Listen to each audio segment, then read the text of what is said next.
യേശു ക്രിസ്തുവിൻ്റെ പരിശുദ്ധമായ നാമത്തിൽ എല്ലാ പ്രിയപ്പെട്ടവർക്കും മോർണിംഗ് ഡ്യൂവിൻ്റെ പുതിയൊരു പ്രഭാത വചന ധ്യാനത്തിലേക്ക് സ്വാഗതം. കഴിഞ്ഞ ദിവസങ്ങളിൽ വളരെ അനുഗ്രഹിക്കപ്പെട്ട ആത്മീക വചനചിന്തയിലൂടെ കടന്നു പോകാൻ തക്കോണം ദൈവം നമ്മെ സഹായിച്ചല്ലോ. പ്രത്യേകിച്ച് അബ്രഹാമിനെ ദൈവം എപ്രകാരമാണ് അനുഗ്രഹിക്കുന്നത്, അതിന് ആസ്പദമായിട്ട് അബ്രഹാമിൽ നിന്നും ദൈവം എന്താഗ്രഹിച്ചു, അത് അബ്രഹാമിന് കൊടുക്കുവാൻ തക്കോണം ദൈവം ഇടയാക്കി. ഞാൻ നിങ്ങളോട് പറഞ്ഞു വരുന്നത്, അവൻ ആത്മാവിൽ ദാരിദ്ര്യമുള്ളവനായി, അതേ ദൈവത്തിൽ നിന്നും കേൾക്കുവാനുള്ള ആഗ്രഹത്തോടുകൂടെ ദൈവത്തോടുള്ള ഭക്തിയിൽ നിൽക്കുക നിമിത്തം അബ്രഹാമിനോട് ദൈവം സംസാരിപ്പാനിടയായി തീർന്നു. അബ്രഹാമിനെ ദൈവം വിളിച്ചു, ദൈവം വാഗ്ദത്തങ്ങൾ നൽകി. അതേ അബ്രഹാം ദൈവം പറഞ്ഞതുപോലെ കേട്ട് അനുസരിച്ച് മുന്നോട്ട് പോയപ്പോൾ ദൈവം അബ്രഹാമിൽ പ്രോമിസ് ചെയ്തതായ, വാഗ്ദത്തം ചെയ്തതായ അനുഗ്രഹങ്ങളെ അവൻ്റെ മേൽ വരുത്തുവാൻ തക്കോണം ഇടയാക്കി തീർത്തു. ഈ അനുഗ്രഹങ്ങളെല്ലാം തന്നെ ദൈവം ഈ ഭൂമിയിൽ നൽകുവാൻ ആഗ്രഹിക്കുന്നതായ അനുഗ്രഹങ്ങളാണ് എന്നുള്ളതാണ് നമ്മൾ ഇന്ന് പ്രധാനമായും ചിന്തിക്കുവാൻ ആഗ്രഹിക്കുന്നത്. പ്രത്യേകിച്ച് ഈ അബ്രഹാമിൻ്റെ കാര്യമാണ് ഞാൻ നിങ്ങളോട് പറയുന്നതെങ്കിലും നമ്മുടെയൊക്കെ ജീവിതത്തിൽ അതേ ആത്മീയമായിട്ടുള്ള ഒരു റെവലേഷൻ, വെളിപ്പാട് നമുക്ക് ഈ വചനങ്ങളിലൂടെ ലഭിക്കാനിടയായിത്തീരും. നമ്മൾ എങ്ങനെയാണ് ദൈവത്തോട് ബന്ധപ്പെടേണ്ടത്, നമ്മോടുള്ള ദൈവത്തിൻ്റെ ഇടപെടലുകൾ എങ്ങനെയാണ് തുടങ്ങിയതായ കാര്യങ്ങളൊക്കെ നമുക്ക് ഈ വചനങ്ങളിലൂടെ ചിന്തിപ്പാൻ തക്കോണം ദൈവം നമ്മെ സഹായിക്കുന്നുണ്ട്. ഞാൻ ആഗ്രഹിക്കുന്നത് ഈ വചനഭാഗങ്ങളിലൂടെ നമ്മൾ ഓരോരുത്തരും ദൈവത്തോടുള്ള ആ ബന്ധത്തിൽ കൂടുതൽ കൂടുതൽ അടുത്തു വരണം എന്നുള്ളതാണ്. ഇന്ന് നമ്മൾ പരിശോധിക്കാൻ പോകുന്നത്, അബ്രഹാമിനോട് ദൈവം ധാരാളം അനുഗ്രഹങ്ങൾ ചൊരിയുവാനിടയായി തീർന്നു. ആ അനുഗ്രഹങ്ങളെല്ലാം തന്നെ നമ്മൾ കഴിഞ്ഞ ദിവസം ചിന്തിച്ചതുപോലെ ദൈവത്തിൻ്റെ വിളിയോട് കൂടെയുള്ള അനുഗ്രഹങ്ങളാണ്.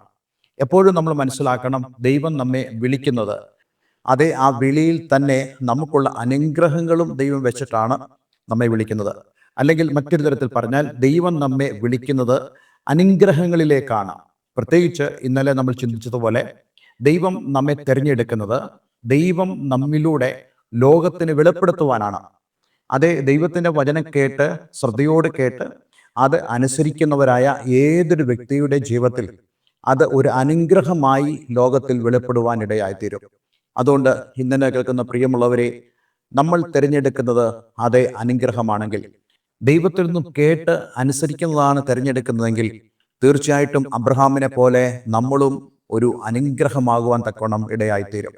നമ്മൾ ഇന്ന് ചിന്തിക്കുന്നത് ആ അനുഗ്രഹത്തിൽ, അതേ അബ്രഹാമിനോട് ദൈവം ഉൽപ്പത്തി പുസ്തകം 12-ാം അധ്യായം അതിൻ്റെ 2 മുതൽ പറയുന്നു, ഞാൻ നിന്നെ വലിയൊരു ജാതിയാക്കും എന്ന് പറഞ്ഞാൽ, I will make you A great nation, ഞാൻ നിന്നെ ഒരു രാഷ്ട്രമാക്കി തീർക്കും. ഇതൊക്കെ പറയുമ്പോഴും നമ്മളൊരു കാര്യം മനസ്സിലാക്കണം, 75 വയസ്സ് കഴിഞ്ഞതായ ഒരു വൃദ്ധനാണ്. അതുപോലെ തന്നെ തൻ്റെ ഭാര്യ മച്ചിയാണ്. ഇങ്ങനെയുള്ള പ്രതികൂല ഘടകങ്ങൾ തൻ്റെ ജീവിതത്തിൽ ഉണ്ടെങ്കിലും തനിക്കുള്ള പ്രതികൂലങ്ങളെ നോക്കിയല്ല ദൈവം അബ്രഹാമിനെ ശ്രദ്ധിക്കാനിടയായി തീർന്നത്. മറിച്ച് ദൈവത്തിൻ്റെ ആ വല്ലഭത്വത്തെ കണ്ടുകൊണ്ട്, ദൈവം ആരാണെന്ന് വിശ്വാസത്താൽ അറിഞ്ഞുകൊണ്ട് അബ്രഹാം ദൈവം പറഞ്ഞത് വിശ്വസിക്കുവാനിടയായി തീർന്നു.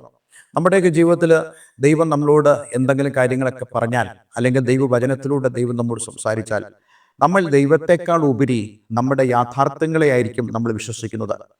ഇവിടെ അബ്രഹാമിനെ സംബന്ധിച്ചിടത്തോളം അവൻ്റെ ജീവിതത്തിലെ യാഥാർത്ഥ്യങ്ങൾ, അവൻ്റെ പ്രായം, അതേപോലെ തന്നെ തൻ്റെ ഭാര്യയായ സാറായിയുടെ ഗർഭധാരണ ശേഷിയുടെ അതേ ആ ബലഹീനത, ഇതൊക്കെ ആയിരിക്കും അബ്രഹാമിൻ്റെ മുമ്പിൽ ഒരു യാഥാർത്ഥ്യമായി നിൽക്കുന്നത്. പക്ഷെ അവയെല്ലാം തന്നെ അബ്രഹാം അവഗണിച്ചുകൊണ്ട് വാഗ്ദത്തം ചെയ്ത ദൈവത്തിൽ പൂർണ്ണമായിട്ടും വിശ്വസിച്ചുകൊണ്ടുള്ള ഒരു ജീവിതത്തിലേക്കാണ് അബ്രഹാം കടന്നു പോകുന്നത്. നമ്മുടെയൊക്കെ ജീവിതത്തിലും അതുപോലെ തന്നെ വേണം. അതേ നമ്മുടെ മുമ്പിൽ ധാരാളം യാഥാർത്ഥ്യങ്ങളുണ്ടാകും, ഒരു സാധ്യതകളും ഇല്ലാത്തതായ യാഥാർത്ഥ്യങ്ങൾ. ദൈവം പറയുന്ന ആ പ്രോമിസുകൾ നമ്മുടെ ജീവിതത്തിൽ നിറവേറുമോ എന്ന് നമ്മൾ സംശയിക്കുമാറുള്ള നമ്മുടെ ജീവിതത്തിലെ യാഥാർത്ഥ്യങ്ങൾ. എന്നാൽ അതിൻ്റെ നടുവിൽ നമ്മൾ ദൈവത്തെ ആണ് വിശ്വസിക്കേണ്ടത്, യാഥാർത്ഥ്യങ്ങളെയല്ല, നമ്മുടെ മുമ്പിലുള്ള കാര്യങ്ങളെ അല്ല നമ്മൾ വിശ്വസിക്കേണ്ടത്. ദൈവത്തെ നമ്മൾ വിശ്വസിക്കുമെങ്കിൽ അതേ ദൈവത്തിൻ്റെ ആ അനുഗ്രഹങ്ങൾ നമ്മുടെ മേൽ വരും. ആ അനുഗ്രഹങ്ങൾ അബ്രഹാമിൻ്റെ മേൽ വന്നപ്പോൾ ദൈവം അബ്രഹാമിനോട് പറയുന്നു, ഞാൻ നിന്നെ വലിയൊരു ജാതിയാക്കും, നിന്നെ അനുഗ്രഹിച്ച് നിന്റെ പേർ ഞാൻ വലുതാക്കും, നീ ഒരു അനുഗ്രഹമായിരിക്കും, നിന്നെ അനുഗ്രഹിക്കുന്നവരെ ഞാൻ അനുഗ്രഹിക്കും, നിന്നെ ശപിക്കുന്നവരെ ഞാൻ ശപിക്കും. നമ്മൾ ഇന്ന് ചിന്തിക്കുന്നത്, നിന്നിൽ ഭൂമിയിലെ സകല വംശങ്ങളും അനുഗ്രഹിക്കപ്പെടും. നിന്നിൽ ഭൂമിയിലെ സകല വംശങ്ങളും അനുഗ്രഹിക്കപ്പെടും. നോക്കൂ, ഈ വാക്യം എത്രത്തോളം ആഴമുള്ളതാണെന്ന് നമ്മൾ മനസ്സിലാക്കണം. ഇവിടെ വംശങ്ങൾ എന്ന് പറയുമ്പോൾ നമ്മൾ ഒരു കാര്യം മനസ്സിലാക്കണം. അബ്രഹാമിനെ അനുഗ്രഹിക്കുമ്പോൾ ദൈവം അബ്രഹാമിനെ കുടുംബത്തെയും അനുഗ്രഹിച്ചു എന്ന് നമുക്ക് ധൈര്യത്തോട് പറയാൻ സാധിക്കും. എന്നാൽ അത് കടന്ന് ഞാൻ നിന്നെ ഒരു ജാതിയാക്കും എന്ന് പറയുമ്പോൾ അബ്രഹാമിലൂടെ ജൂവിഷ് നേഷൻ, അതേ ഇസ്രയേൽ രാഷ്ട്രം, യഹൂദന്മാർ അനുഗ്രഹിക്കപ്പെടുന്നതിനെ അത് കാണിക്കുന്നു. ഇനി അടുത്തതായിട്ട് സകല വംശങ്ങളും എന്ന് പറയുമ്പോൾ യഹൂദന്മാർ മാത്രമല്ല, ഈ ഭൂമിയിലുള്ള സകല ആളുകളും, അതിന് ജാതി, മതമോ, വർഗമോ, വർണ്ണമോ ഒന്നും വ്യത്യാസമില്ലാതെ എല്ലാവരും അനുഗ്രഹിക്കപ്പെടും. ചില ആളുകളൊക്കെ ചിന്തിക്കാറുണ്ട്, ദൈവത്തിന് പാർഷ്യാലിറ്റി ഉണ്ട്, ദൈവം ഇസ്രയേലിനെ മാത്രമാണ് തിരഞ്ഞെടുത്തത്. അങ്ങനെയല്ല. ദൈവം ഇസ്രയേലിനെ മാത്രമല്ല, അബ്രഹാമിന് ദൈവം അനുഗ്രഹം കൊടുക്കുമ്പോൾ ഇസ്രയേലിനും ആ അനുഗ്രഹമുണ്ട്. അതേപോലെ തന്നെ ജാതികളായ, അല്ലെങ്കിൽ ദൈവമില്ലാത്ത, ജീവനുള്ള ദൈവത്തെ പിൻപറ്റാത്ത ജാതികളായ, അതേ നമ്മെപ്പോലുള്ള ആളുകൾക്കും കൂടെ ആ അനുഗ്രഹം ദൈവം വിഭാവനം ചെയ്യുന്നു. പക്ഷേ ആ അനുഗ്രഹം നമ്മൾ അനുഭവിക്കണമെങ്കിൽ അബ്രഹാമിനെ പോലെ നമ്മൾ ദൈവത്തിൽ വിശ്വസിച്ചെങ്കിൽ മാത്രമേ നമ്മിൽ ആ അനുഗ്രഹങ്ങൾ വന്നു ചേരുള്ളൂ എന്നുള്ള ഒരു യാഥാർത്ഥ്യവും ഇവിടെ ഉണ്ടെന്നുള്ള കാര്യം നമ്മൾ വിസ്മരിച്ചു പോകരുത്.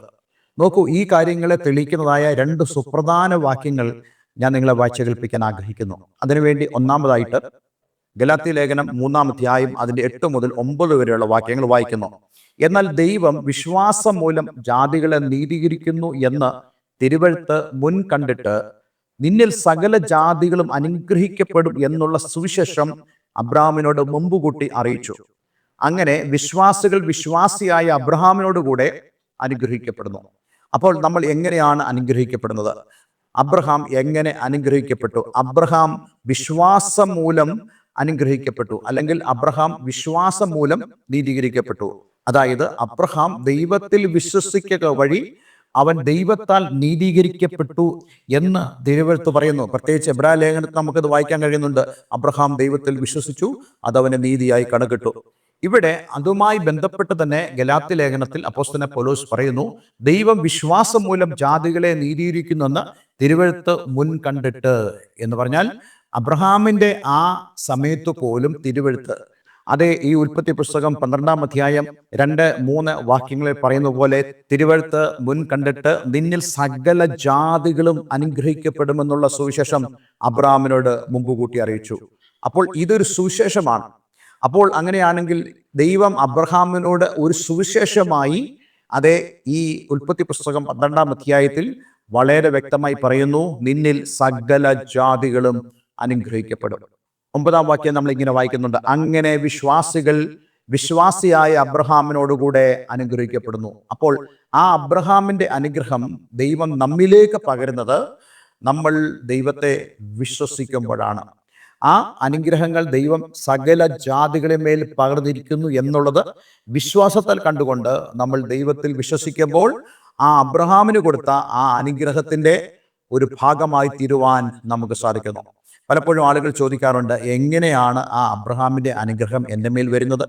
അല്ലെങ്കിൽ എൻ്റെ ജീവിതത്തിൽ ആ അനുഗ്രഹം ഉണ്ടെന്ന് ഞാൻ എങ്ങനെയാണ് മനസ്സിലാക്കുന്നത്? അത് നമുക്ക് മനസ്സിലാക്കാൻ കഴിയുന്ന മറ്റൊരു വാക്യമുണ്ട്. വെളിപ്പാട് പുസ്തകം 5-ാം അധ്യായം അതിന്റെ 9 മുതൽ 10 വരെയുള്ള വേദഭാഗങ്ങൾ.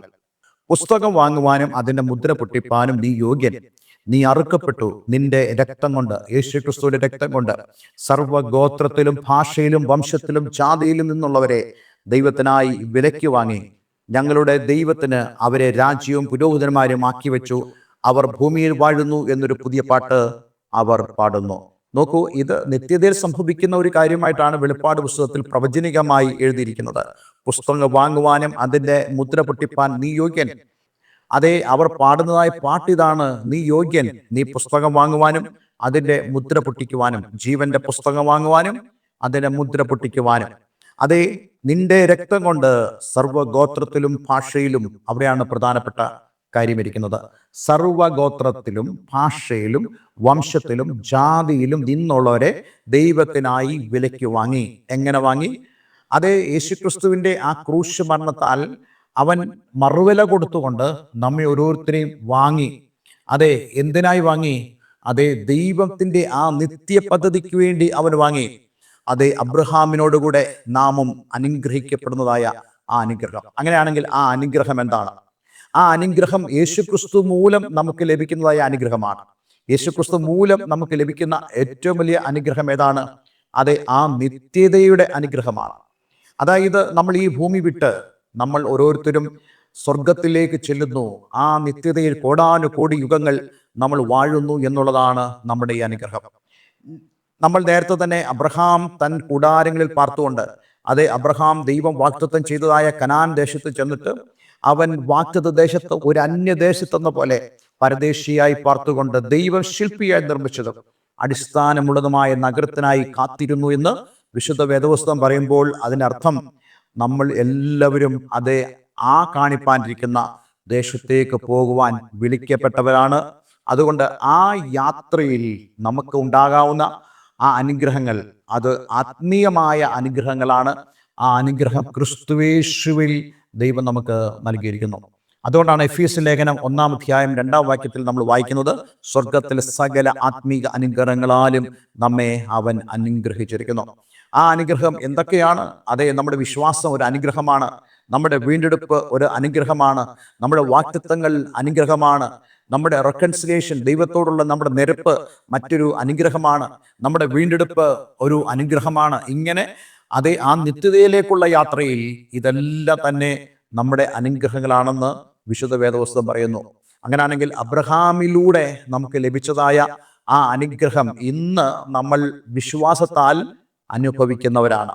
നിങ്ങൾക്ക് എത്ര പേർക്ക് ഈ സന്ദേശം മനസ്സിലായി എന്ന് എനിക്കറിയില്ല. പക്ഷേ ഒരു കാര്യം ഞാൻ വ്യക്തമായി പറയുന്നു, അതേ കർത്താവായ യേശുക്രിസ്തുവിൽ വിശ്വസിക്കുന്ന ഏതൊരു വ്യക്തിയും ആ അബ്രഹാമിലൂടുള്ള ആ അനുഗ്രഹം തൻ്റെ ജീവിതത്തിലേക്ക് പ്രാപിച്ച്, അതെ, അബ്രഹാമിനെ പോലെ നമ്മളും ദൈവം ഒരുക്കുന്നതായ ആ നഗരത്തിന് വേണ്ടി നമ്മൾ കാത്തിരിക്കുക.